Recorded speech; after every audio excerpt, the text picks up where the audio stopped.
100 দিনের কাজের সূচনায় গিয়ে বিস্ফোরক রতুয়ার বর্ষিয়ান তৃণমূল বিধায়ক সমর মুখোপাধ্যায়। যারা একসময় শ্রমিকের কাজ করত এখন তাদের 4 কোটি টাকার বাড়ি। কোথায় পেলেন এত টাকা? দলের পঞ্চায়েত প্রধান মেম্বারদের বিরুদ্ধে দুর্নীতির অভিযোগ তুলে সরব বিক্ষুব্ধ তৃণমূল বিধায়ক সমর মুখোপাধ্যায়। তিনি জানান, বিধায়ক হওয়ার আগে, মন্ত্রী হওয়ার আগে কার কত সম্পত্তি ছিল আর পরে কত সম্পত্তি হয়েছে তার তদন্তের প্রয়োজন। এমনকি জেলা পরিষদ সদস্য থেকে গ্রাম পঞ্চায়েত সদস্য পর্যন্ত সমস্ত জনপ্রতিনিধিদের তদন্তের আওতায় আনা উচিত। সরকারি কর্মীদের বিরুদ্ধেও তদন্তের প্রয়োজন রয়েছে বলে মন্তব্য তার। এই বিষয়ে বিধানসভায় তিনি আওয়াজ তুলবেন বলেও জানিয়েছেন। কোন মন্ত্রী, তাদের এমএলএ মন্ত্রী হওয়ার আগে কি অবস্থা ছিল আজকে ইনকোয়ারি হচ্ছে। আমি দাবি করছি এই পঞ্চায়েতের আগে যারা পঞ্চায়েতে ছিল, নির্মাণ সাহেব, পঞ্চায়েত সেক্রেটারি, প্রধান, তাদের ইনকোয়ারি করা হোক।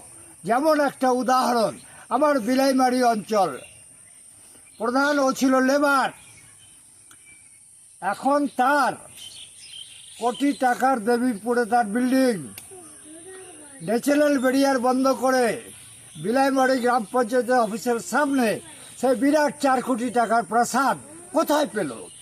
সমর মুখার্জি 1982 সালের এমএলএ, 2096 এটা। সমর মুখার্জি 1982 এমএলএ হওয়ার সময় তার কি ছিল, আজকে কি আছে? সমস্ত এমএলএ মন্ত্রীদের তার সঙ্গে সঙ্গে পঞ্চায়েতের সঙ্গে যারা জড়িত, পঞ্চায়েত সমিতির সঙ্গে যারা জড়িত, জেলা পরিষদের সঙ্গে যারা জড়িত, তাদের ইনকোয়ারি করা হোক। দাদা, এই ইস্যু কি বিধানসভায় তুলবেন? অবশ্যই। আজকে আমরা পুকুরিয়া ব্লকের পুকুরিয়া অঞ্চলে 100 দিনের কাজের উদ্বোধন করলাম। শ্রীপুর ওয়ানে হচ্ছে, আর ওয়ানে করে এলাম পেঁচিপাড়া, ওখানেও করলাম। এই যে পরিযায়ী শ্রমিকরা মারা যায়, কাজ নাই, মাননীয় মুখ্যমন্ত্রী শুভেন্দু অধিকারী কাজ দিচ্ছেন, কিন্তু এই কাজ যেন এইসব গরিবরা পায়।